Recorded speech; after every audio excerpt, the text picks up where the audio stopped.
Hello everyone, అందరికీ నమస్కారం. ఈరోజు ఇంగ్లీష్లో కెన్ గురించి చెప్పుకుందాం. కెన్ అంటే ఏంటంటే గలను, గలరు అని అర్థం వస్తుంది తెలుగులో. కెన్ అంటే ఐ కెన్ డూ ఇట్, నేను ఇది చేయగలను. ఐ క్యాన్, చేయగలను. Do it, I can do it.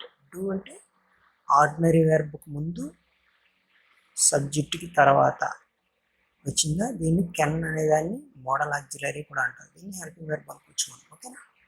Okay, can అంటే హెల్పింగ్ వెర్బ్ అనుకోండి. హెల్పింగ్ వెర్బ్ అంటే సబ్జెక్ట్ మెయిన్ వెర్బ్కి సహాయం చేసేదాన్ని హెల్పింగ్ వెర్బ్ అని ముందు క్లాస్లో చెప్పుకున్నాం కదా. అలాగే ఇప్పుడు I can do it, I can, చేయగలను. ఐ కెన్ డూ ఇట్, నేను చేయగలను. దే కెన్ డూ ఇట్, వాళ్ళు చేయగలరు.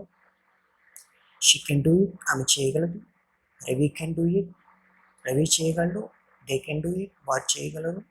అంటే కెన్ అంటే సింపుల్గా మనం ఏమర్థం చేసుకోవాలి తెలుగులో? కెన్ అంటే గలను, capacity, to express capacity of any person, anything. ఓకేనా? అంటే పర్సన్ ఇలాగా థింగ్ యొక్క కెపాసిటీని చెప్పేటప్పుడు కెన్ వాడతాం. ఓకే, ఇది మెయిన్ వెర్బ్కి ముందు వస్తుంది. సబ్జెక్ట్ తర్వాత మెయిన్ వెర్బ్కి ముందు, సబ్జెక్ట్కి మెయిన్ వెర్బ్కి మధ్యలో, అంటే ఆర్డినరీ వెర్బ్కి ముందు వస్తుంది. ఓకేనా?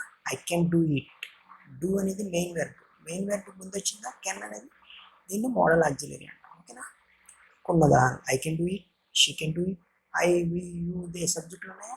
సబ్జెక్ట్ ఫస్ట్ నుంచి చెప్పుకొని వస్తానా? I, we, you, they, he, she, it, any name, Raju, Ramya, Raju, Geeta, they, వాళ్ళు చేయాలి, వాళ్ళు, ఇవన్నీ సబ్జెక్టులే. ఇవి కాకుండా ప్రాణం లేని భావాలు కూడా, ఎక్స్ప్రెషన్స్ కూడా సబ్జెక్టులే ఉంటాయి.